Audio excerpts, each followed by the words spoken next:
Bado ni kipindi cha wamama. Wamama ndio wako kwa mesa, tafadhali. Wamama ndio wako kwa mesa. Wamama ndio wako kwa mesa. Na kama unataka kitabu hakuna huko, utaandika na kitabu hiyo utaipata. Kama unataka kuandika utaandika. Sasa naita mwalimu wa watoto tafadhali. Mwalimu wa watoto. Mwalimu wa watoto akuje mbele. Mwalimu wa watoto akuje mbele.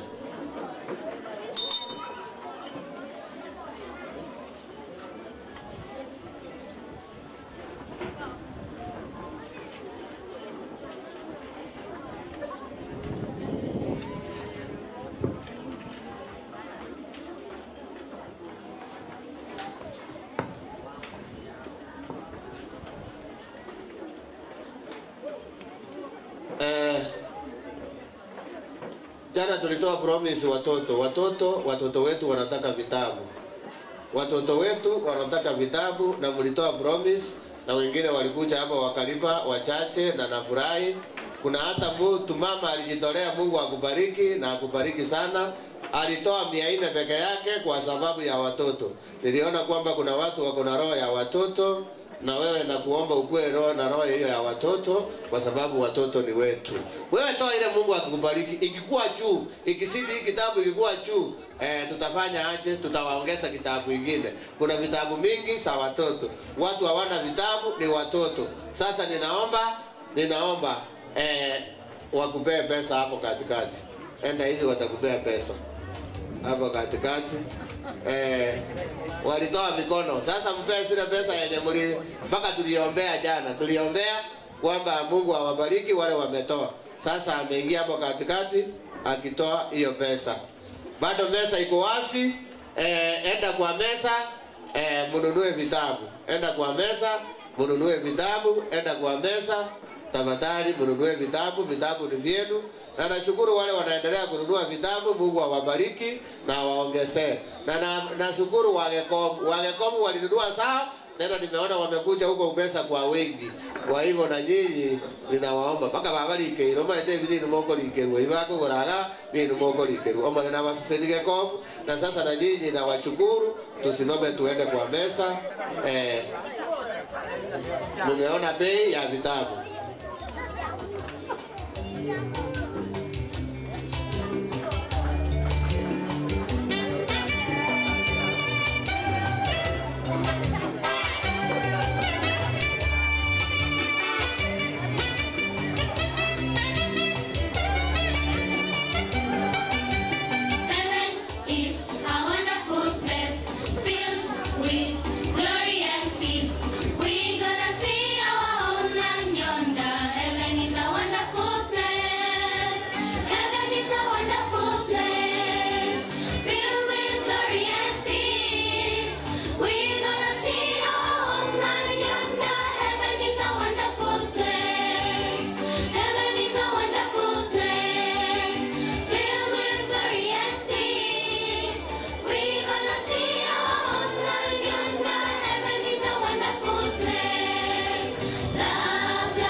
Walimu wa watoto mulete watoto kwa nyimbo moja. Watoto mkuje kwa nyimbo moja.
yako na jambo gani? Karibu. Wapendwa katika Kristo na wasalimu Bwana Yesu asifiwe. Come meeting 2024. I will go. Salvation simplified. Thank you. Nataka nimshukuru Mungu kwa nafasi ambayo ametubariki nayo ya kwamba tumefika makambi ya mwaka huu. Nina jambo moja ambalo ningependa kuweka mbele yetu, na jambo hili ni kwamba tumebarikiwa sana ya kwamba Mungu ameturehemu na kutubariki. Tuna mkaa, yani activated charcoal. Kwa hivyo iwapo ya kwamba kuna yote ambaye anahitaji mkaa, iko pale kwa ile meza ya vitabu, njoo pale ukapokee, maana inasaidia mambo mingi sana. Mtu anapokuwa na sumu inamsaidia, anapochukua vijiko kama 2 na maji yenye kuwarm na koroga inasaidia na huwa kabisa. Mtu aliyekuwa na hund unachanganya pamoja na asali na koroga, pia unamfunga pale mahali ambapo akona kidonda. Yeyote labda aliye na meno inauma ama inanuka mdomo, nachukua kama toothpaste unatumia. Na jambo jingine la mwisho ni kwamba pia tumebarikiwa tuna asari ambayo iko piwa, asari nzuri sana, asari tamu sana. Kwa pale japo kuwa ni chache sana, kwa hivyo jipiganie angalau nawe pia ukapokea. Asari pia inasaidia nini? Ina boost immunity. Instead ya kutumia sukari, asari inakuwa mzuri. Na itumia ina boost immunity. Asari hii pia inakusaidia hata wakati wa mateso. Persecution itakapoingia, Biblia na roho ya unabii inasema ya kwamba tutakuwa pale tunapokimbilia pale msituni ama kwa ajili ya wokovu, tutakuwa tukikula asari. Maana asari haiharibiki, asari ni mzuri sana. Karibuni na Mungu atubariki. Thank you. Asante. Asante. Kitu nilisahau, wale ambao wako na Biblia imeraruka wanataka itengenezwe, wale wako na nyimbo iko na shida wanataka itengenezwe. Tuliongea na mwenye anatengeneza akaniambia ataweza kuja hapa kesho. Kwa hivyo kama huko utaniona hapo ili nijue kama kuna namba ya kutosha, egere mwakire simi asikuje bure. Na Mungu awabariki. Chimu kungo bora chire. Chechi simi ko genda chire kararo si yao. Bwana Yesu asifiwe. Wanamwembe muko? By show of hands waja tuone muko hapa. The Lord is good. All the time. All the time. God is good. Tumekuja. Pale kwaya na msimame kwanza. Na kwaya wamekuja wachache. Na mnafahamu ya kwamba pale kanisani tuko na shida. Mama Esther aliwahi kulala, mwenye kwaya, mwenye kanisa. Kwa hiyo hawakufika wote, tuko na majonzi mengi sababu wengi wenu mmekaa na mama. Can you wave to the congregation? Na nyinyi wave. Kiongozi wa kwaya wasalimu, alafu niseme statement moja. Wapenzi wa Bwana na wasalimu, amjambo. Amjambo tena. Jambo sana. Bwana asifiwe. Kama uko na mkono, asante sana. Nasi pia tumefurahi sana kuwa hapa tukiwa kanisa mama, na kwa niaba ya music coordinator Elder Dr. Nyantika, ningependa kuleta salamu za kwaya pamoja na director. Mnifungie mkono. Asante, mbarikiwe sana. Na tuko hapa kwa sababu ya mwaliko. Ngawa mlitualika siku 2, lakini kwa sababu ya mambo mengi, mzee wa kwanza hako hapa aliweza kutukubalia siku 1, na tuko na furaha tukiwa hapa kama kanisa mama. Mbarikiwe sana. Sasa tunashukuru, tunafuraha. Mgeni mkuu wa makambi pastor na pastor Ndiba wako pale. Majina ninaitwa Elikana Onyando. Kanisa letu liko hapa nyuma. Ili kanisa ambao naona hapa lilitoka hapa. Hawa ni watoto wetu. And we praise the Lord for what is really happening here. Pia Wanamwembe tunawashukuru wakati tulikuwa na makambi last week. Kwaya ilikuja kwa wingi. Na you really made the camp of the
palenge shangwe shangwe ajabu, fanya hima ndugu uwe katika kundi lile.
Asobo kwana bokanye sae agakwana byosibikaba asamba toko atano bikaba yagatano nari magatonga omonzo ama ene nyasaye ngomonyanguru chinguru chaye charonekana ama ene nyasaye ngomonyanguru chinguru chaye charonekana asobo kwana bokanye sae agakwana byosibikaba asamba toko atano bikaba yagatano nari magatonga omonzo ama ene nyasaye ngomonyanguru chinguru chaye charonekana ama ene nyasaye ngomonyanguru chinguru chaye charonekana ayemoterie tata okoganya kwa oriro erena koruere asobo kwana boka nararama kumyamage asobo imabao ayemoterie tata okoganya kwa oriro erena koruere asobo kwana boka nararama kumyamage asobo imabao.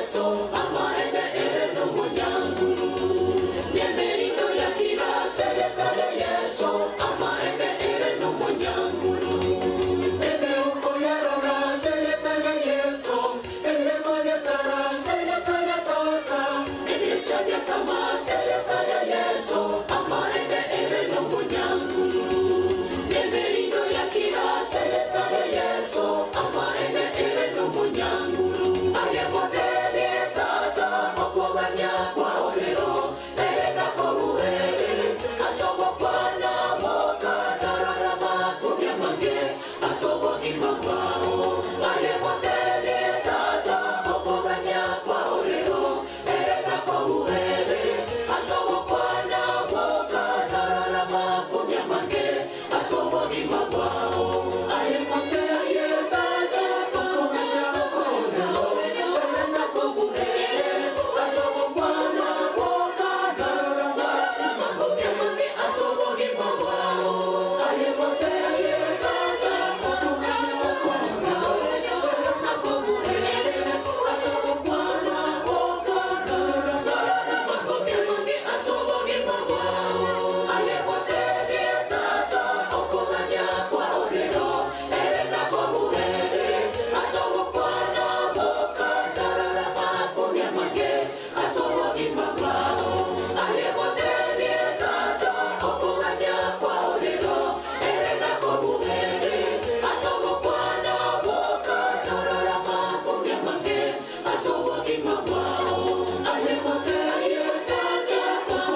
Asante. Nachukua nafasi hii kuwasalimu mjambo. Tusalimiane kwa hewa kila mmoja. Asante. Tunashukuru kwaya ambayo imetoka kwa stage kwa yetu ya Rekom. Asante sana kwa kazi ambao mmefanya. Tunawashukuru sana. Asante. Nimesimama hapa kwa kufanya jambo ambalo linaitwa offertory, mambo ya zaka na sadaka. Tuombe. Mungu Baba, tunalitaja jina lako kwa maana wewe ni mtukufu kwa kila jambo. Baba, sadaka ndiye inainua kazi yako. Sadaka ndiye inafanya kanisa lifanye kulingana na mapenzi yako. Na viongozi wote katika ulimwengu wanataka sadaka hizi ili kazi yake ifunguliwe kila mahali. Tusaidie kama kanisa tutoe. Ndio ombi letu kupitia kwa jina la ushindi la Yesu. Nataka tufungue kitabu cha Warumi 11 fungu la 35. Warumi 11 fungu la 35.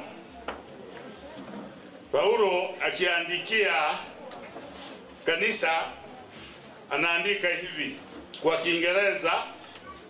Ningetaka Mswahili naye asome. Kwa anaandikia kanisa akisema hivi: Who has ever given to God that God should repay him? Nani amempa Mungu ili na Mungu amlipe? Unajua tukitoa kwa Mungu, tukimtolea Mungu, Mungu naye anatulipa. Kanisa la Mwema, nimeuliza mweka hazina wa kanisa, amenionyesha camp offering. Sasa nawauliza wana wa Mungu, we are below average. Na ukiambiwa you are below average ni vizuri kweli? Wana wa Mwembe na wauliza, kila mmoja wetu, wazazi, watoto, vijana, tuangalie tuone kwa bahasha, maana inaandikwa camp offering. Kila mmoja atoe kitu vile Mungu amekubariki. Siweki goli, vile Mungu amekubariki. Lakini nimewaambia kwa wasi ya kwamba tumesahau kidogo, lakini tukumbuke, tumekumbushwa. Mungu wetu anataka tumtolee, tuinue kazi yake.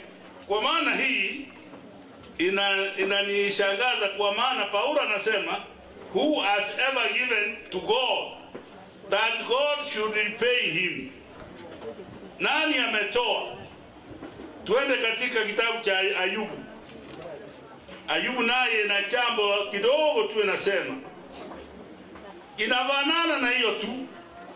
Ayubu alipokuwa anaandika, naye aliandika kama vile huyu mwingine aliandika. Naye Ayubu 41 fungu la 11. 41 fungu la 11 nasema, who has a claim against me that I must pay? Everything under heaven belongs to me. Huyu ni Mungu anasema. Katika kitabu cha Agano la Kale inasema nani anahitaji na mimi ni mlipe. Sasa wana wa Mungu, kioji kabisa, uone umetoa vile Mungu amekubariki. Masamasi, simama katika sanduku ili nikiomba watu wache watoe. Tuombe. Mungu Baba, tunaenda kutolea ili tuinue kazi yako. Saidia kila mmoja wetu aone ni wajibu wake kukutolea, ni wajibu wa kuinua Injili. Ndio ombi letu kupitia kwa jina na ushindi la Yesu. Amen. Koresta.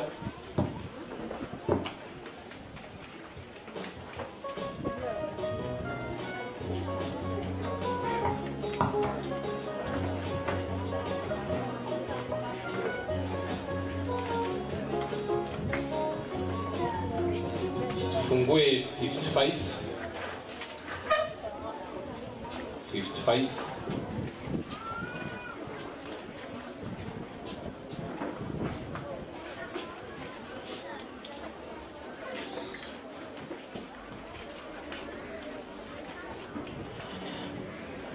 Twapanda mapema Krisi, twapanda mapema mbegu za kutwa, mbegu za fadhili hata jioni. Twangojea sasa siku za kuvuna, tutashangilia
Nambari 57.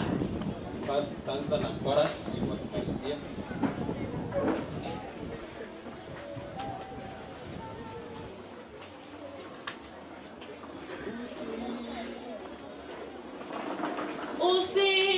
Usikatae kazi yake Bwana.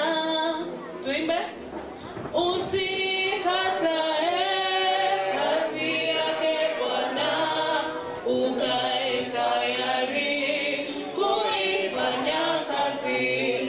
Uende popote Mungu akuitapo, nawe utaona furaha kazini. Joe, usikatae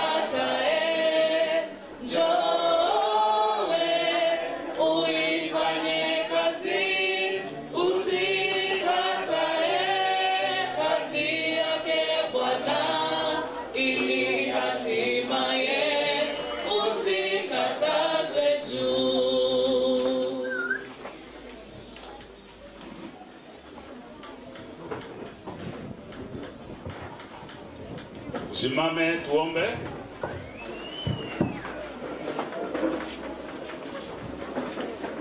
Mungu Baba, tunakushukuru kwa maana tumekutolea vile wewe umeagiza.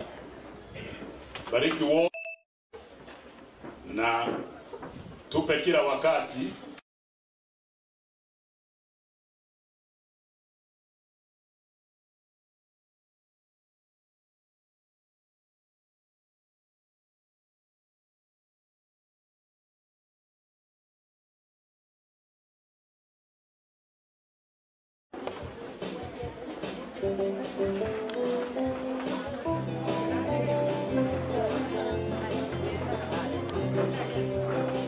tufungue nyimbo zetu nambari 45.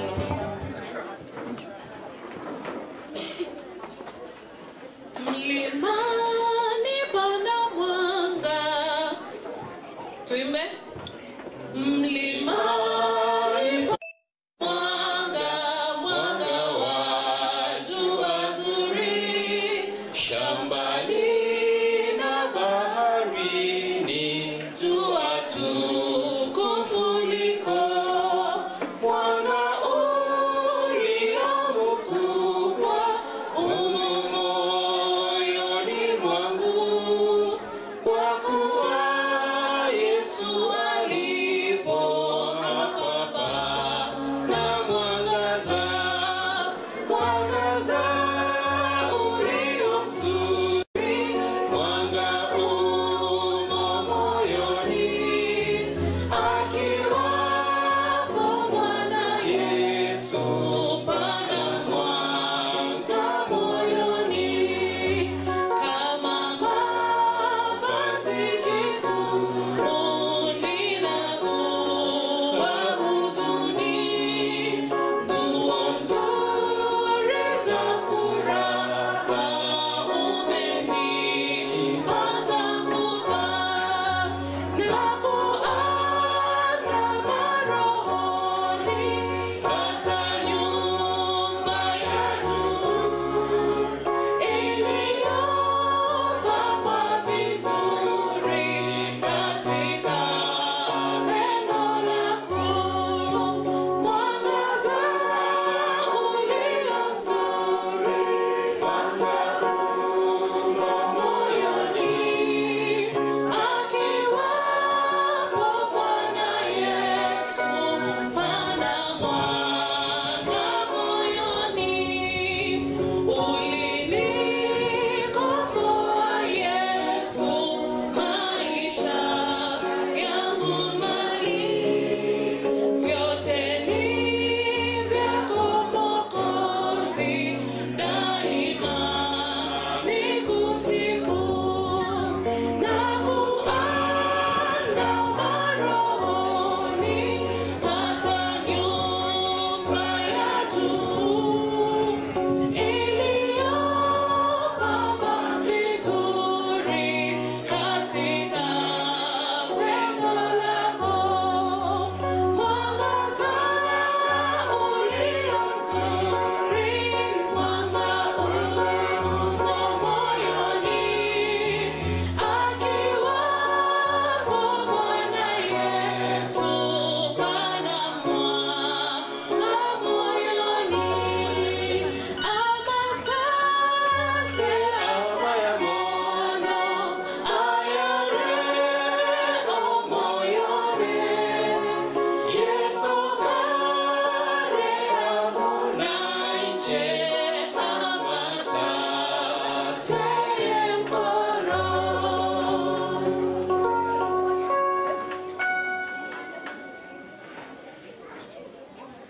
Tukisubiri 51 first stanza.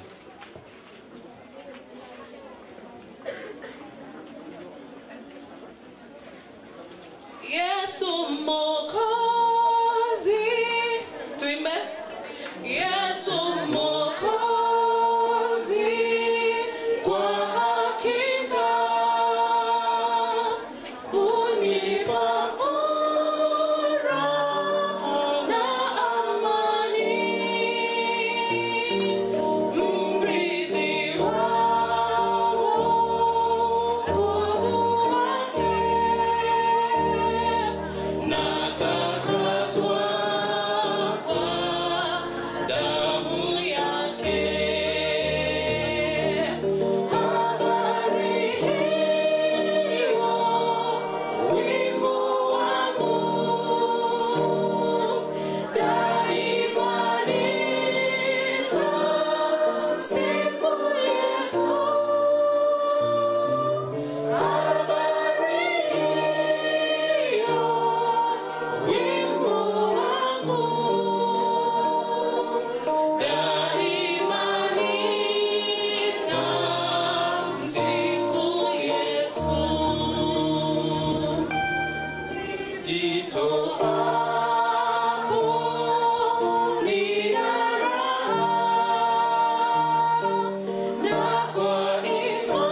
Asante kwa wimbo mzuri. Sasa nawasi tuweze kusimama sote kwa wimbo mfupi ili tukaribishe kipindi. Sifu Mungu. Twende. Sifu Mungu wa neema,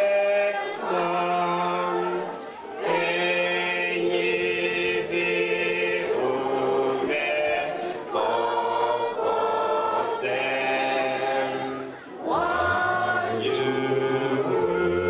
dunia sifuni.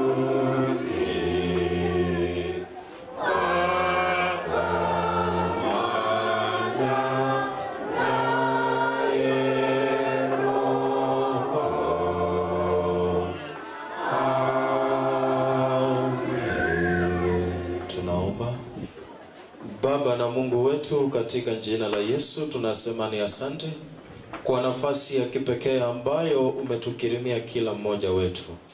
Yote ni kwa ajili ya kusikiliza sauti yako ikinena kutoka mbinguni, na niposa tunaomba ya kwamba kwa hakika neno lako mchana wa leo likawa ni baraka kubwa katika maisha yetu, na haswa kututia nguvu ni kwa ajili ya kuzidi kungapambania na kung'ang'ania wokovu wetu katika Kristo Yesu. Tuomba ya kwamba ukazidi kutuongoza, na tutakapoona tukitamatisha vyema tutalihinua na kulishukuru jina lako. Ni katika jina la Yesu tumeomba na hata kuamini. Amen.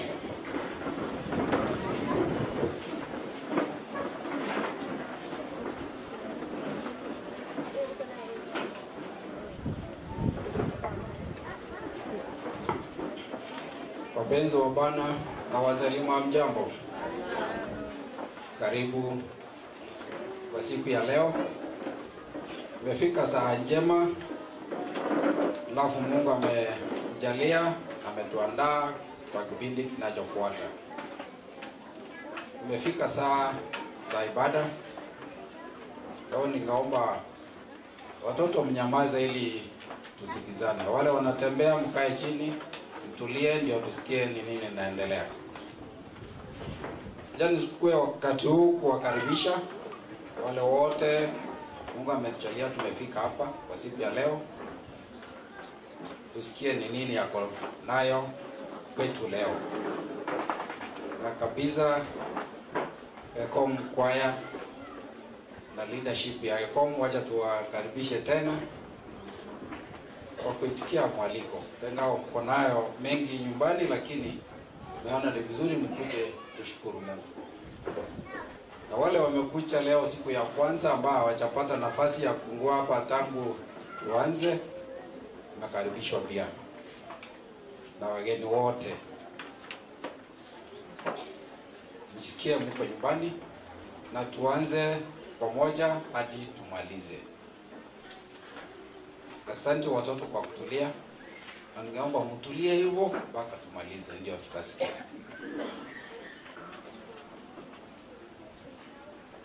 Hapa mbele tuko wale tutaenda kuhudumu kwa saa za mahubiri, lakini ningeomba sawa, tuko wachache. Samson Ondari, yeye ndio chorister wetu. Salimia mtoto wa Mungu. Tena wana wa Mungu hamjambo. Karibu kwa makambi. Asante. Pastor wetu hata simama sasa hivi kwa sababu saa zake zinafika asimame. Yeye angetaka tu apungie mkono, alafu saa zake ikifika atasimama na aongee na aendelee. Kwa sababu ya Ekomu ndio hawajamjua ni nani, tutataja majina yake. Mgeni wetu anaitwa Pastor Festus Kimboi Mwinzi. Tusitoe jina, tusitoe letter N hapo. Toa N itakuwa jina lingine. Na hope I pronounce it well. Nami nimewaleta ni Elder Samuel Okemwa. Karibu kwa program. Ningependa mniruhusu nisome fungu leo. Tufungue Biblia zetu. Kitabu cha Zaburi 77 fungu la 13. Tutasoma kwa lugha ya Kimombo. Biblia yangu ni King James Version na inasema, Thy way, O God, is in the sanctuary. Who is so great a God as our God? I repeat, Thy way, O God, is in the sanctuary. Who is so great a God as our God? Menaja atafafanua fungu wakati ukifika. Karibu.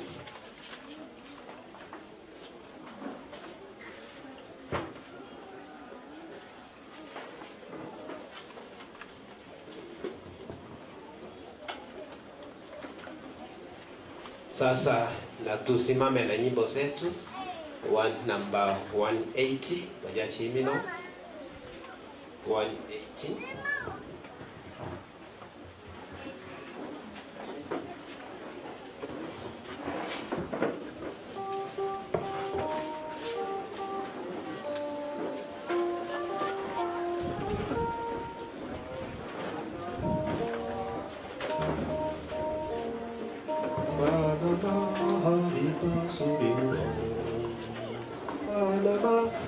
Twende Srigo. Panama hariba zurimno. Twabaona kwa mbali sasa. Baba yetu angoja pale.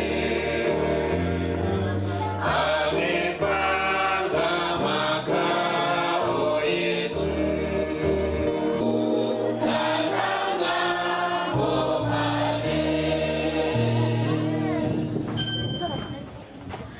Vile tulivyo, tuweke vikara zetu kwa maombi. Tunaomba. Our Father, our Creator, our Provider, Lord, we come unto this hour, Lord, I want to glorify your name, for Lord, for your Father. Thank you, Lord, because you have always provided for us. You've taken care of us, Lord, the whole night until this morning. Lord, you've taken care of us since we started these programs. Lord, up to this moment, I want to thank you for, Lord, you loved us as we were sinners. Lord, you sent your own Son who died for us. I will request, Lord, that you forgive us our sins. Cleanse us, Lord, and prepare for the kingdom that is to come. This hour, Lord, reach a time that we want to get your word from your throne. How we dedicate the speaker to your hands, Lord. May you touch his mouth, give him the words, give him the voice, give him the strength, Lord.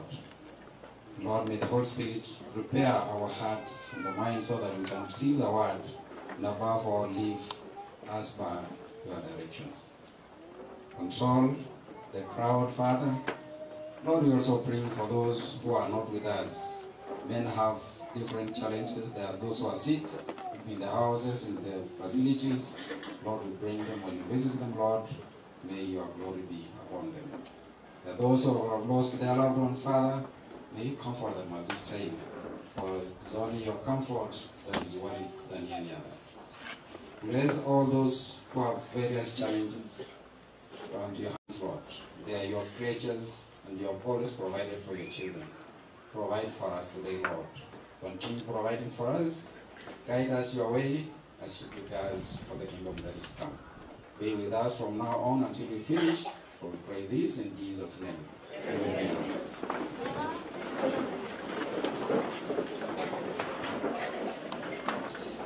Sasa kwa unyenyekevu, kwaya yetu ya Mwembe ikuje tu kwa one item ili tuweze kumpisha village. Kuje kwa haraka because of time. Kuje kwa haraka.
See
Thank you.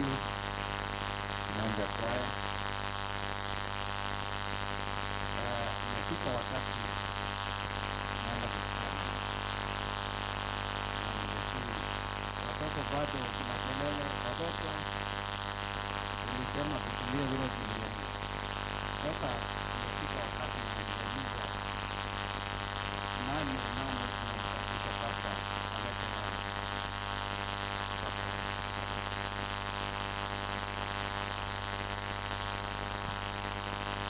Asante.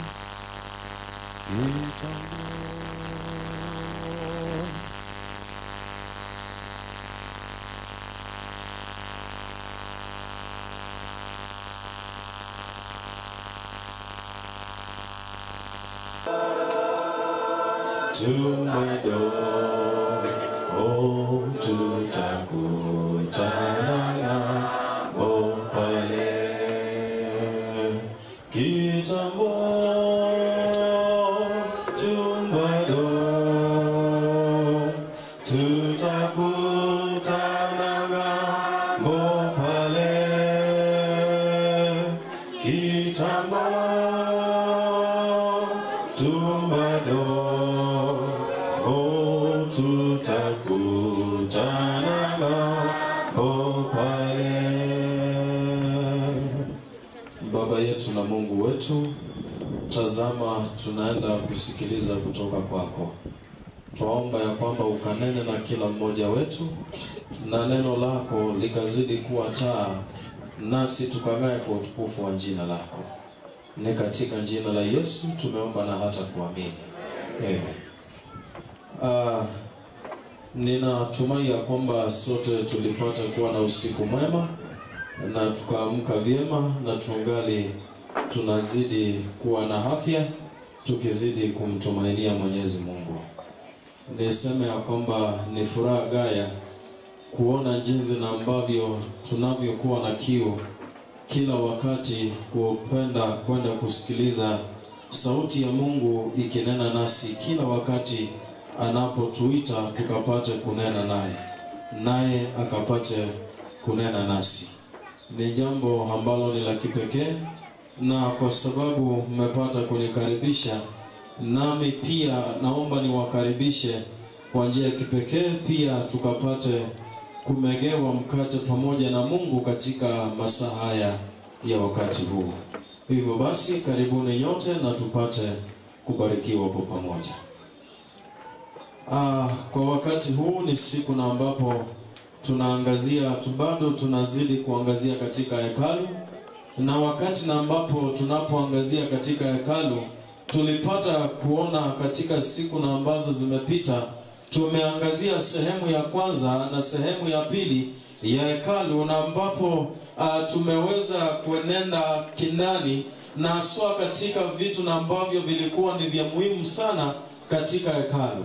Na tukaona ya kwamba in the outer court kulikuwa na vitu viwili na ambavyo vilikuwa ni muhimu, na ambapo mojawapo tukasema ya kwamba ni ile na ambayo tuliita kwa lugha ya Kimombo altar of sacrifice and the laver. And the laver, we said simply it is something like a basin, na ambapo ilikuwa inatiwa maji ndani yake, ambapo kuhani alikuwa anapata kunawa na anajisafisha kabla akapate kushughulikia hali ya kupatanisha mwanadamu na Mwenyezi Mungu. Na pia tukaona katika hiyo madhabahu ambayo ilikuwa ni ya kutolea kafara au sadaka, tukaona ya kwamba aswa zilikuwa ni sadaka za kuchomwa au kuteketeza. Na tukaona ya kwamba hizi sadaka zote ziliashiria Yesu Kristo ambaye alikufa pale msalabani, ndiposa sote tukapate kuwa na uzima wa milele na sote tukahesabike haki. Na tulipoangalia katika Warumi 8 mstari wake ni wa 30, tukaona neno linasema ya kwamba Mungu alituita katika hali yetu ya asili, na walioitika akawahesabia kuwa wenye haki. Na waliohesabiwa kuwa wenye haki, neno likamalizia kwa kusema, hivyo basi Mungu anapata kuwatukuza katika maisha yao. Na ndipo tukaona ya kwamba ndiyo maana wakati na ambapo tunapookolewa, wakati tunapoitikia wito wa ukombozi na wokovu wetu katika Kristo, tunaona ya kwamba inatupasa kuonekana tunaishi maisha mapya, ya kwamba ya kale yamepita na utu wa zamani umepita, na tazama tuna utu wa sasa, na ambao ni kuishi maisha yetu ndani ya Yesu Kristo. Na katika hiyo ndipo tukaona ya kwamba katika sehemu ya kwanza ya hekalu inaendanisha sawa na hatua ya kwanza ya wokovu, na ambayo tuliona ni kuhesabiwa haki, justification. Na tukaona katika sehemu hiyo ya kwanza kile na ambacho mwenye dhambi alikuwa anafanya, alikuwa anakuja na mwana kondoo ambaye alikuwa anatamka yote aliyoyafanya. Na hivyo tukasema kwa lugha ya Kimombo, it was just but confession which was taking place in the outer court. Na baada ya hapo tunamuona kuhani akimchinja yule mwana kondoo ambaye alikuwa anasimama kwa dhambi za huyo mwenye dhambi, na hatimaye tunaona akielekea katika sehemu ya pili, na ambapo alikuwa anaenda kuweza kupeana hayo kwa Mwenyezi Mungu, ndiposa angalau huyu mwenye dhambi akapate kusamehewa. Na tunaona ya kwamba katika sehemu ya pili ya hekalu ambapo ni patakatifu, tunaona pia lililokuwa linafanyika pale sana na ambalo lilihitajika kuonekana kwa mwenye dhambi ni kutubu. Na ndipo tukasema ya kwamba kuna hitaji letu pia kupata kutubu pindi tu unapogundua ya kwamba umetenda dhambi na umeenenda mbali na mapenzi na matakwa ya Mwenyezi Mungu. Na tukaona ya kwamba kuna sehemu na ambazo ni za muhimu pale ambazo tuliweza kuziona, na mojawapo tukasema ni kinara cha taa. Na kinara hichi cha taa tukasema ya kwamba ni ile kwa Kimombo ni the seven lamp candlestick.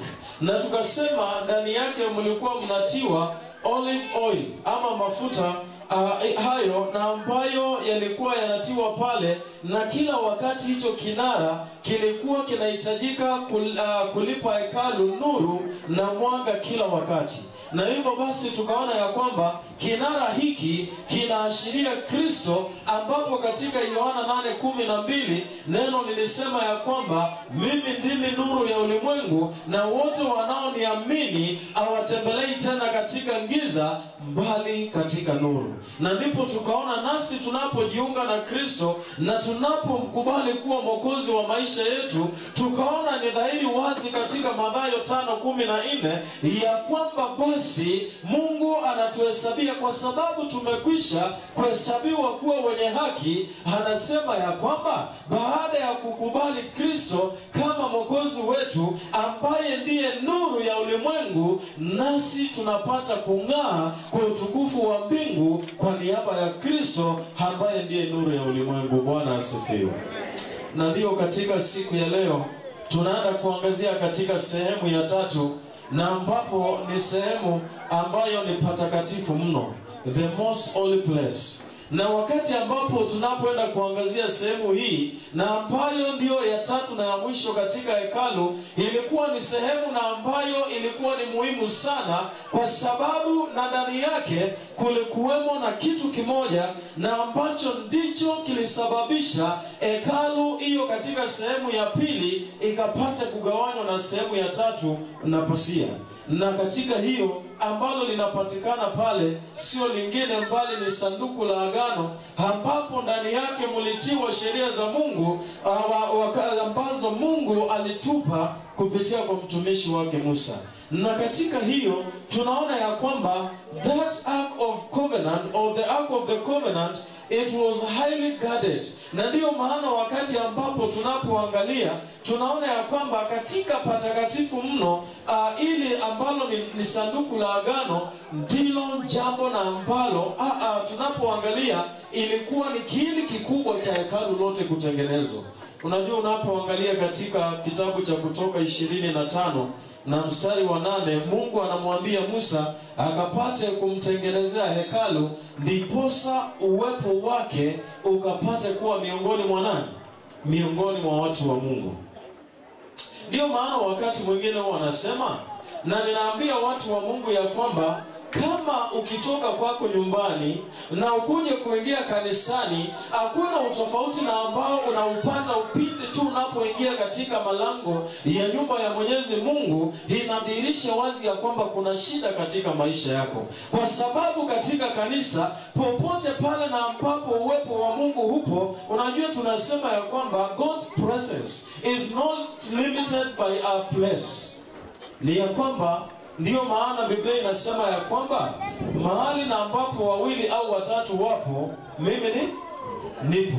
Na hiyo ni kumaanisha ya kwamba wakati na ambapo tunapotoka kwetu na tunasema tunaenda ibada katika nyumba ya Mwenyezi Mungu, inakupasa wakati ambapo unapopita katika malango ya hekalu la Mungu au kanisa kwa kisasa, inakupasa hata ukahisi tofauti katika mwili wako, katika nafsi yako, maana mahali ambapo unaingia sio pako bali pana mwenyewe, na ambaye uwepo wake upo kila wakati na sio pengine ni katika nyumba ya Bwana.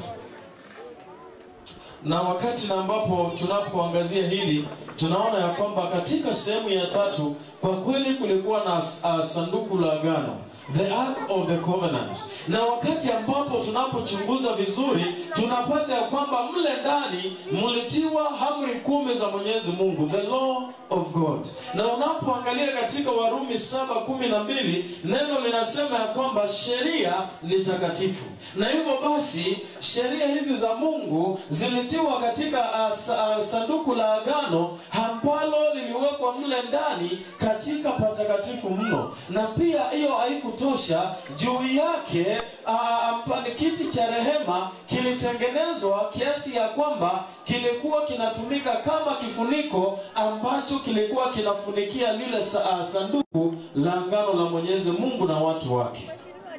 Na pia kando yake kulikuwa na makerubi wawili na ambao walikuwa wametengenezwa kwa dhahabu safi, na hao makerubi walikuwa wametengenezwa mmoja upande mwingine kwa yule mwingine upande mwingine, na wote walikuwa wanatazama katika kiti cha rehema cha Mwenyezi Mungu. Na wakati na ambapo tunapoangazia haya yote, tunajaribu kusema ya kwamba ni Mungu na ambapo hizi sheria za Mwenyezi Mungu zilikuwa zinatuonyesha dhahiri tabia za Mwenyezi Mungu. Na ndipo ningeomba nikukaribishe ili kwa kina tukapate kuangalia na kwa upana na kwa kindani tukapate pia kupeleleza sehemu ya 3 na ambayo ni ya hekalu, tuone ni nini aswa katika wakati wa leo, katika siku hizi sisi kama Wakristo tunapaswa kufanya katika wakati huu. Naomba msomaji ambaye ataniongoza katika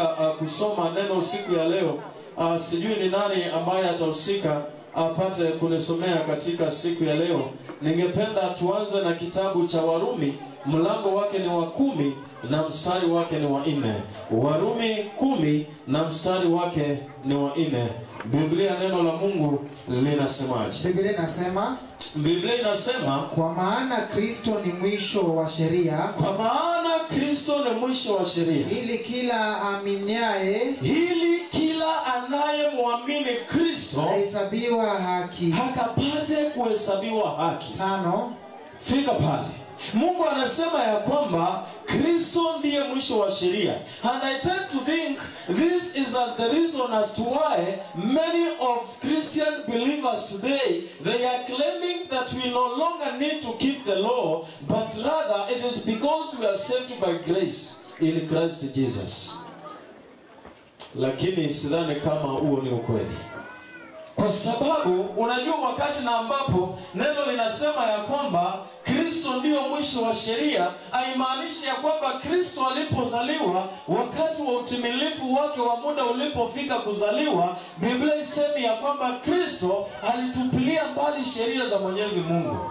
Kwa maana ukisoma katika Mathayo 5:17 anasema, kwa maana si kuja ili kupata kutupilia mbali sheria na vitabu vya manabii, bali nilikuja ili katika mimi zikapate kutimilika katika ukamilifu.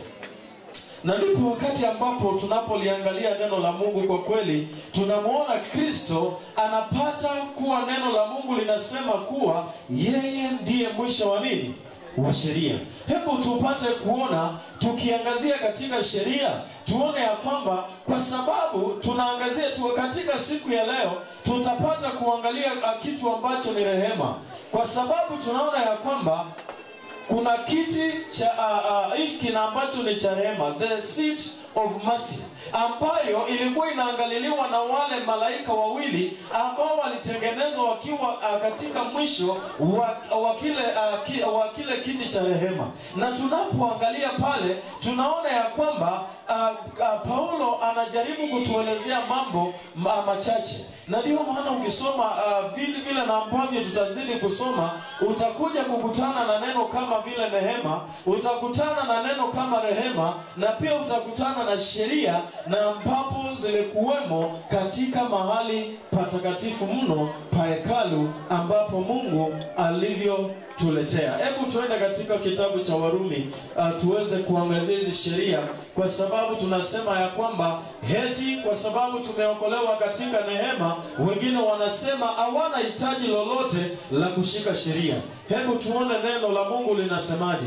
Kwa maana jana nakumbuka tulisoma katika kitabu cha Mathayo 4 na mstari wake wa 4, ambapo neno lilisema Yesu akamjibu yule nyoka ama shetani, na akamwambia, mtu aishi kwa mkate pekee, ila kwa neno linalotoka katika kinywa cha Mwenyezi Mungu. Na pia katika Kutoka 20:1 tunaona Mungu akizungumza na Musa, na anamwambia ya kwamba nena na wana wa Israeli ukiwaambia haya, na huyu ndiye Mungu ambaye ananena na wana wa Israeli. Na tunaona vitu na ambavyo alivyovinena, mojawapo ni amri 10 za Mwenyezi Mungu ambazo zinapatikana pia katika patakatifu mno ndani ya sanduku la agano. Hebu soma neno la Mungu linasemaje katika kitabu cha Warumi, mlango wake ni wa 3.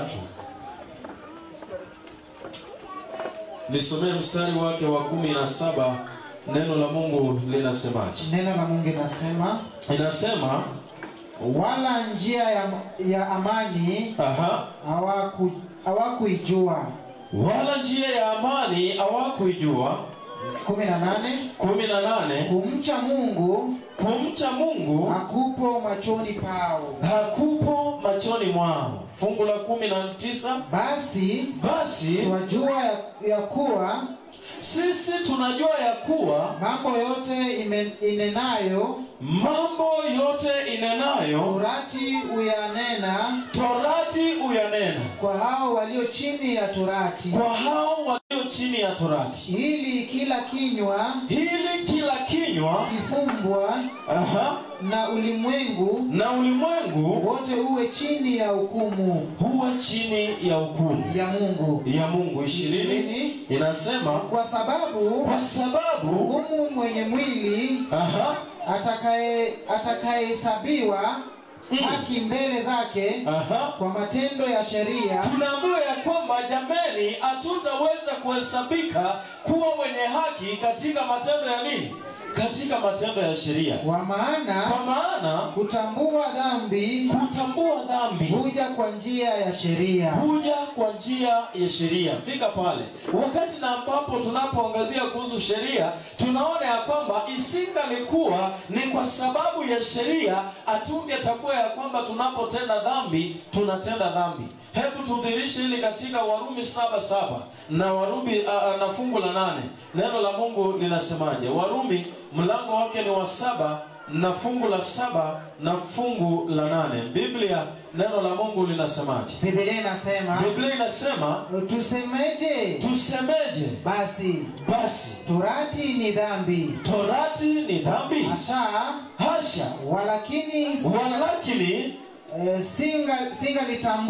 singalitambua dhambi ila kwa sheria. Kwa kuwa singalijua kutamini kama torati isingalisema.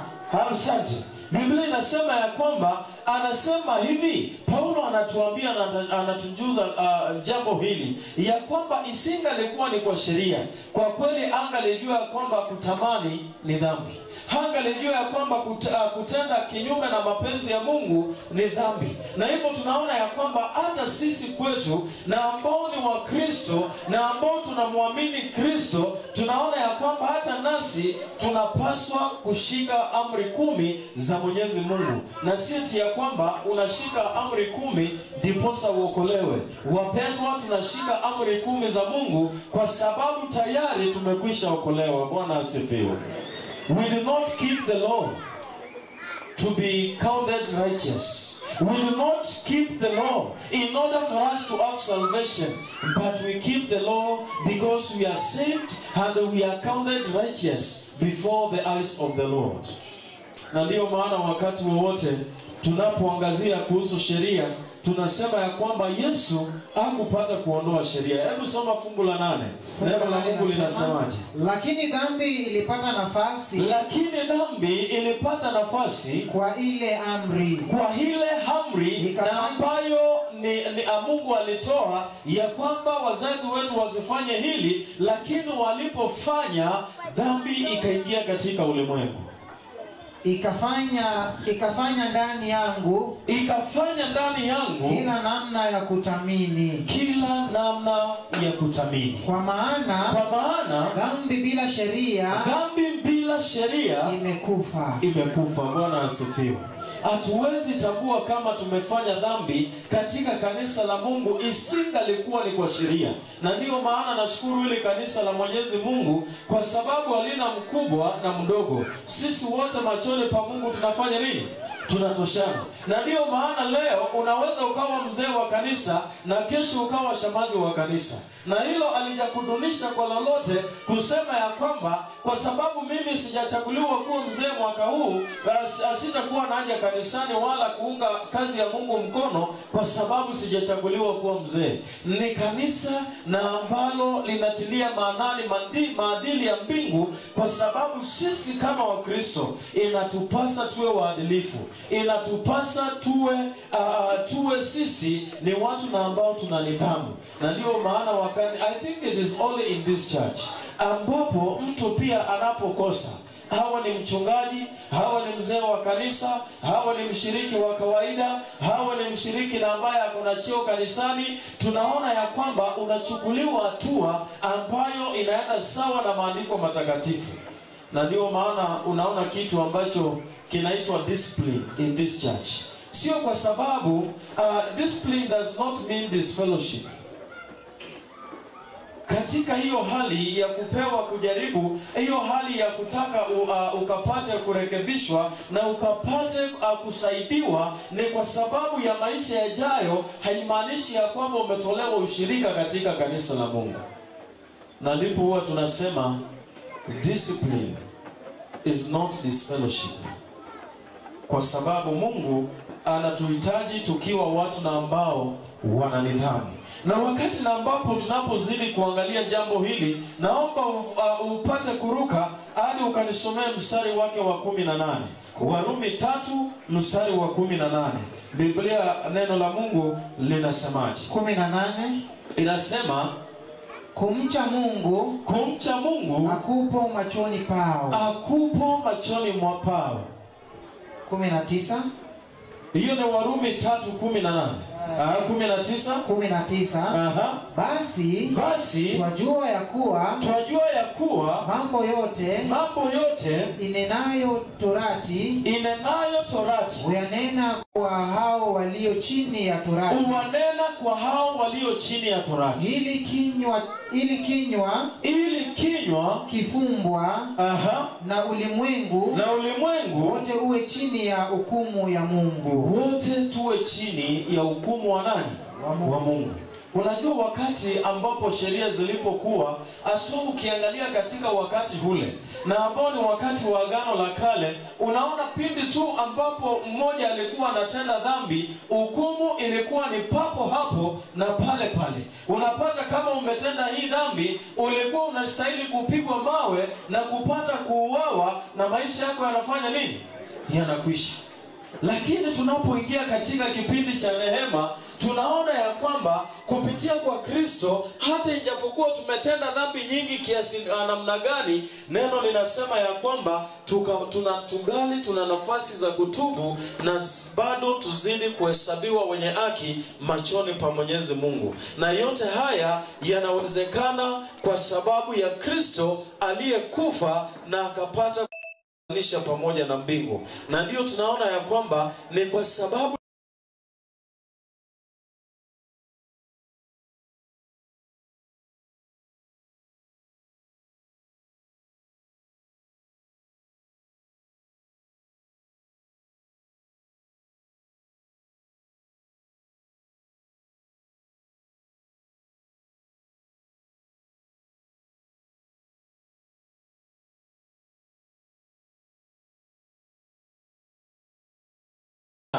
ndio hiyo. Inasema basi twaona ya kuwa mwanadamu huhesabiwa haki kwa imani pasipo matendo ya sheria. We do not need to keep the law in order for us to be counted righteous, but rather we are counted righteous. And that's why we keep the law. Kwa sababu tayari ndani yetu kuna ile hali ya haki katika Kristo, na ambapo tumehesabika kuwa wenye haki katika. Na ndipo tunaona ya kwamba wakati katika Agano la Kale, sheria inasema ya kwamba ukitenda hii dhambi unastahili kuhukumiwa, na hiyo sheria inapasa ikuhukumu hadi katika. Angalia katika wakati Yesu anapokuja, kabla upate kuuawa, anapata kukufa kwa ajili yetu. Na wakati na ambapo tunapokosa, hatuhitaji tena kufa kwa sababu ya hiyo dhambi, bali tunahitaji kuungama na kumwangalia Kristo aliyekufa kwa sababu ya hiyo kosa na hiyo dhambi, na ndiposa tukazidi kuhesabika haki machoni pa Mwenyezi Mungu. Na ndiyo maana tukiangalia tunaona ya kwamba kwa kweli tuna rehema ya kutosha. Na ndipo unapoangalia kile kiti cha rehema cha Mwenyezi Mungu ambacho kilikuwa kinatengenezwa kama kifuniko cha sanduku la hekalu, tunaona ya kwamba ndipo pahali na ambapo palikuwa ni mahali pa kukutana na Mwenyezi Mungu. Ni katika kiti cha rehema ambapo unaweza kutana na Mwenyezi Mungu. Na ndipo tukisoma katika Waebrania 10, naomba tupate kusoma pale katika Waebrania mlango wake ni wa 10 kuanzia mstari wake wa 17, tuone neno la Mungu linasemaje katika hayo. Kitabu ni cha Waefeso, sio Waefeso, Waebrania, samahani. Waebrania mlango wake ni wa 10 kuanzia mstari wa 17 hadi 22. Biblia inasema dhambi zao na uso wao sitaukumbuka tena kabisa. 18 basi ondoleo la haya likiwapo hapana toleo tena kwa ajili ya dhambi zetu. Bwana asifiwe. Amen. Alafu 19 basi ndugu ndugu zanguni na dada zangu, kwa kuwa tuna ujasiri, kwa kuwa tuna ujasiri wa kupaingia patakatifu, wa kupaingia patakatifu kwa damu ya Yesu, kwa damu ya Yesu. 20 njia ile iliyotuanzia iliyo mpya, iliyo hai, tena ina uhai ndani yake, ipitayo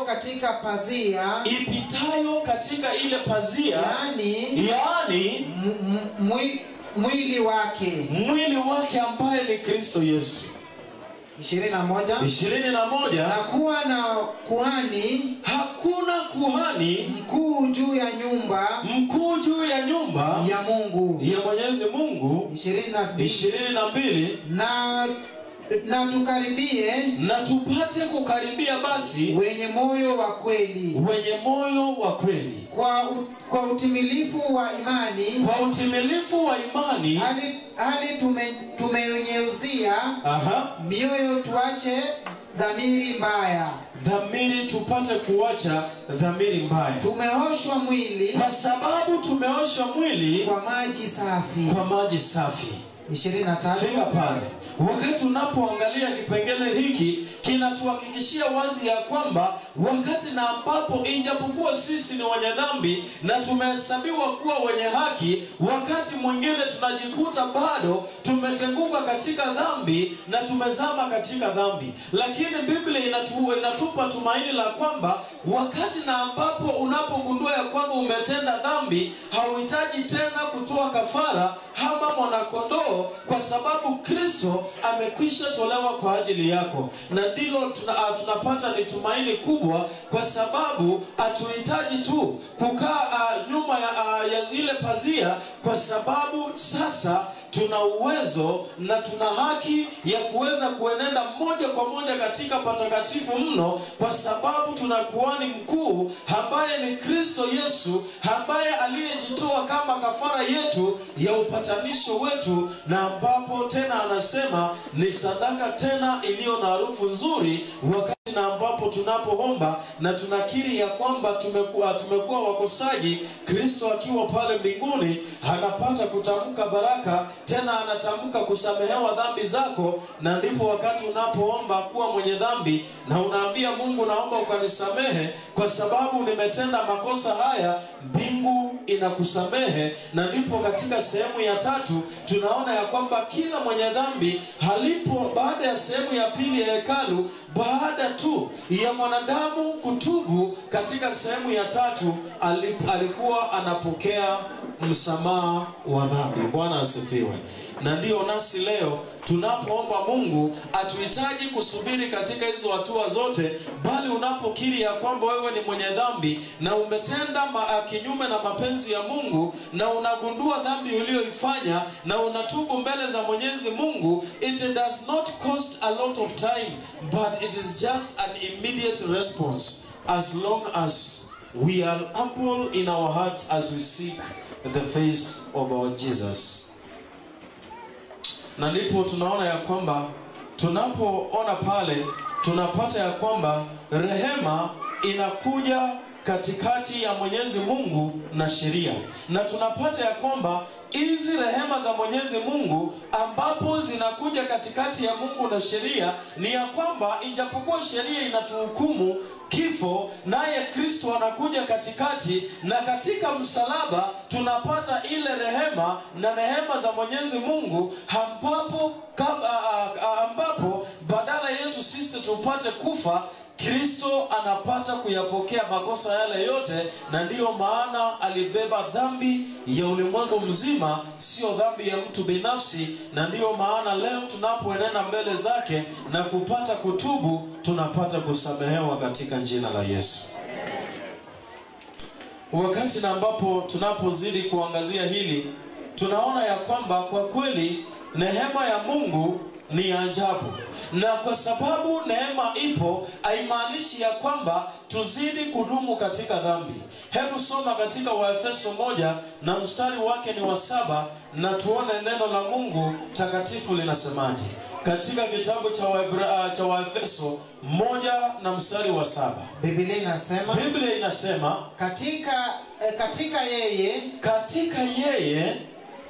katika yeye huyo kwa damu yake tunao ukombozi wetu. Bwana asifiwe.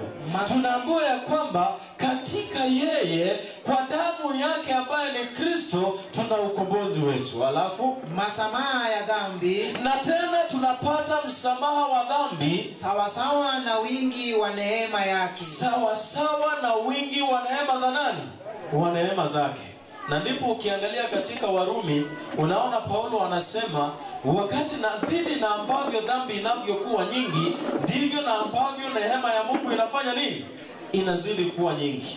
Ni kwa sababu tunaambiwa katika Kristo, tena kwa damu yake iliyomwagika msalabani, sote tunapata ondoleo la dhambi na hatimaye tunapata ukombozi na wokovu wetu katika Kristo Yesu. Hebu avuka katika mlango wa 2 na upate kusoma katika mstari wake ni wa 7, wa 8 na 9. Neno la Mungu linasemaje? Neno la Mungu linasema hili katika zamani zinazokuja haudhirisha wingi wa neema yake upitao kiasi ya wema wake kwetu sisi katika Kristo. Kwa maana tumeokolewa kwa neema. Kwa njia ya imani. Tena kwa njia ya imani. Ambayo hiyo haikutokana na nafsi zenu, ambapo sio kwa kutokana na nafsi zetu, ni kipawa cha Mungu, bali ni kipawa cha Mungu. Bwana asifiwe. Na ndio katika Warumi 6:23 anasema kwa sababu anasema ya kwamba tunapotenda dhambi tunastahili mauti, lakini kwa sababu hiyo Yesu baada ya kufa msalabani anasema ya kwamba baadaye badala ya sisi kupatana na mauti, anasema ya kwamba tunapata zawadi ya Mwenyezi Mungu na ambayo ni uzima wa milele. Na ndipo neno la Mungu li wazi ya kwamba kwa kweli katika Kristo tumeokolewa. Mungu katika damu ya Kristo amepata kutupa ukombozi, na katika ukombozi huo anasema ya kwamba hatupati kuokolewa kwa neema zetu, kwa kazi zetu zilizo nzuri, bali tunaokolewa kwa neema na tena kwa imani katika Yesu Kristo. Yaani inakupasa tu ukapata kuamini ya kwamba Kristo alikufa, na kwa sababu Kristo alikufa msalabani ukapate kutubu dhambi zako na upate kusamehewa, na hapo utahesabiwa kuwa mwenye haki na mbingu. Ndiposa unaona inasema kuna furaha wakati na ambapo mmoja anapotubu na kupata kupokelewa katika uzima wa milele. Umemaliza hayo mafungu? 9 inasema wala si kwa matendo, wala sio kwa matendo, mtu awaye yote sije akajisifu. Mtu awaye yote asije akajisifu. Na ndio maana hata tunarejeshwa katika wakati wa Ibrahimu, tunamwona Ibrahimu jinsi alivyokuwa ni mzee wa imani, lakini katika yote ahesabiwi kuwa yeye ataokolewa kwa sababu alikuwa na matendo mema, lakini ni kwa sababu alikuwa na imani katika Mungu. Na hilo ndilo tunaona ya kwamba hata nasi wakati huu tutapata kuhesabika haki machoni pa Mwenyezi Mungu, wakati na ambapo tutakuwa tunamwamini Mungu na hakika tunazidi kuenenda katika mapenzi ya Mwenyezi Mungu. Na ndipo tunaona ya kwamba, hebu kabla nisome hili, hebu soma katika kitabu cha Zaburi 85 mstari wa 10. Psalms 85 and verse 10. Biblia neno la Mungu linasemaje? Kwa maana katika patakatifu mno tunaona kuna sanduku la agano ambapo ndani yake kuna sheria, na sheria hizo na ambapo zinatuhukumu na zinatupeleka katika mauti. Lakini juu yake kuna kiti cha rehema, na ambapo tunaona ya kwamba juu mbinguni kuna Mungu, na hapa kuna kiti cha rehema ambacho ni kifuniko cha lile sanduku la agano. Na tunaona kando yake kuna malaika makerubi, na ambao wanazidi kulinda lile sanduku la agano na sheria za Mungu. Na ndipo tumeona ya kwamba Mungu, katikati ya Mungu na sheria kuna neema na rehema za Mwenyezi Mungu. Na ndiyo maana leo unapotenda dhambi hukumiwi hata kufa.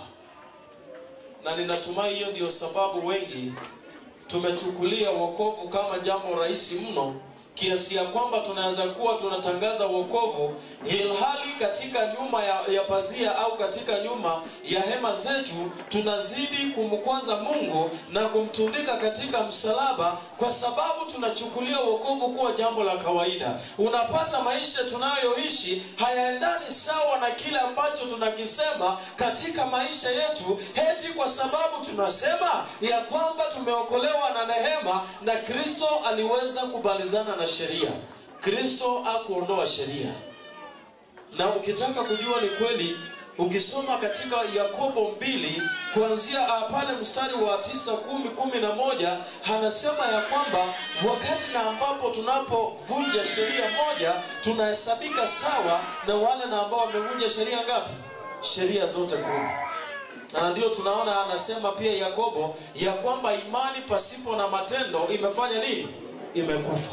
Na hivyo basi haimaanishi kwa sababu tumeokolewa kwa neema hatuhitajiki kutenda kazi nzuri, la. Haimaanishi ya kwamba hatuhitaji kuenenda katika sheria, la. Ni kwa sababu sheria zina sisi tunamwamini Mungu, na katika ile hali ya kushika amri za Mungu inaonyesha ya kwamba tu watiifu katika kusikiliza mapenzi ya Mungu hata na kuweza kuyatenda. Neno la Mungu linasemaje? Biblia inasema fadhili na kweli zimekutana. Haki na amani. Tena anasema haki na amani zimefanya nini? Zimehusiana. Hiyo lugha inasema zimehusiana. Nikisoma lugha yangu ya Kikamba, maana hii Biblia unaiona hapa sio Kiswahili wala Kiingereza, it is my mother tongue. Inasema sijui kama mtashika. Ila wacha niache kuwajaribu. Unapoangalia vizuri Kiingereza inasema they have kissed each other. Aha. Okay. Kwa hivyo ni ya kwamba tunaona katika msalaba. Tunaona hapa tunaambiwa ya kwamba hebu soma tena. Biblia inasema fadhili fadhili na kweli zimekutana. Haki na amani. Tena haki na amani zimehusiana. Wakati na ambapo unapoangalia sheria za Mungu, wakati ambapo tunaenda kinyume na mapenzi ya Mungu tunastahili kifo. Lakini katika kifo cha Kristo, katika msalaba, tunapoangalia msalaba wa Yesu, tunapata neema za Mwenyezi Mungu na rehema zake. Na ndio maana tunaona ya kwamba zilipata kukutana. Na ndio wale malaika makerubi unaona wanaangalia katika kile kiti cha nini? Kile kiti cha rehema. Na wakati na ambapo tunapoangalia, ukisoma katika vitabu vyetu ambavyo ni vya misingi yetu 28 our fundamental beliefs, kuna moja ambayo ilipata kuongezewa ambayo ni kukua katika Kristo, growing in Christ, fundamental belief number 11. Wakati ambapo unaangalia pale kuna kipengele na ambacho kinaangazia ni jinsi namna gani na ambavyo tutaweza kufurahia wokovu wetu, ambapo tunasema tumeokolewa katika neema. Unapoangalia pale inasema yes, we are being saved by grace. But for sure anasema yes, grace is free, but grace cost God his son's life. tunaona ya kwamba ni sawa, neema ni ya bure, lakini ujue ya kwamba wakati na ambapo unapoichezea hapa na pale, wakati na ambapo hatukuoni, unapata ya kwamba uko katika hali nyingine na katika ulimwengu mwingine, na wakati na ambapo tunapokuona tunajifanya ya kwamba sisi ni watakatifu sana. Biblia inasema ya kwamba tuelewe hivi ya kwamba ijapokuwa neema ya Mungu ni bure, anasema ya kwamba haikuja bure. It costed all that heaven had in order for us today to be seated here comfortably saying praise be to God. Na anasema ya kwamba free grace does not mean cheap grace. Bwana asifiwe. When we talk of free grace, it is not about it being cheap. Si ati ya kwamba kwa sababu tunasema neema ya Mungu ni ya bure na tunapata wokovu bure katika neema na kuamini kifo cha Kristo, haimaanishi ya kwamba tutumie hiyo neema vibaya kwa sababu tunaipata bure. Anasema ya kwamba ijapokuwa ni bure, sio rahisi. Kwa sababu gani? Kuna mtu mmoja anaitwa Bonhoeffer anasema hivi: cheap grace is the preaching of forgiveness without requiring repentance. Ushiona mtu anapokea kweli anaambiwa ya kwamba umesamehewa kama hajapata kutubu. Wakati tunasema ya kwamba this grace of God is cheap, tunamaanisha ya kwamba ni kama kupata msamaha wa dhambi pasipo na kutubu hiyo dhambi. Tena anasema huyu mwandishi anasema ya kwamba it is like baptism without church discipline. Bwana asifiwe. Wakati ambapo unapopewa church discipline unanuna. Na wengine unataka kununulia mchungaji suti ili wakati ambapo unapotenda makosa, kwa sababu unaona ya kwamba unanunulia mchungaji suti, akiwa pale kwenye kamati unamshikia koti namna hii, ni ishara ya kwamba unamwambia kumbuka hiyo koti ni mimi nimekununulia. Jamani, tunaambiwa kwamba tusije tukadhani ya kwamba neema ya Mungu inaweza tu ikawa rahisi namna hiyo. Tunaambiwa ya kwamba we must take it seriously, na wakati unapobatizwa ujue ya kwamba unapoenda kinyume na mapenzi ya Mungu, ujue ya kwamba kuna siku ambapo hiyo kamati tena itaketi, ambayo ilipitisha jina lako ubatizwe, pia itapitisha ya kwamba apate kuketi chini kwanza, kwa sababu ametenda 1, 2, 3. Cheap grace is like communion without confession. It is like absolution without personal confession. Cheap grace is grace without discipleship. Grace without the cross. Grace without Jesus Christ living and incarnate. Wakati na ambapo tunapochukulia neema kuwa rahisi sana, utafakari sana. Because we do not get cheap grace in Jesus, but we have free grace in Jesus. Ambapo katika hiyo neema tunajielewa ya kwamba kwa kweli sisi ni wakosaji, na kwa sababu hiyo tusije tukachukulia hiyo hali ya neema katika sisi kuendelea na kutenda dhambi na kuweza kudhalimisha jina la Mwenyezi Mungu katika maisha yetu. Cheap grace has nothing to do with the call of Jesus. When Jesus calls a person, he offers him or her a cross to carry. To be a disciple is to be a follower, and being a follower of Jesus is no cheap trick. Bwana asifiwe. Kumfuata Yesu. Na ndio maana katika Luka 9:23-24 anasema iwapo unataka kufuata Kristo, kwanza keti chini na upate kuhesabu gharama. Count the cost of you being a disciple. Kwa sababu wakati unapokuwa mtume wa Kristo, wakati ambapo unapokuwa mtume wa Kristo, jameni, awishi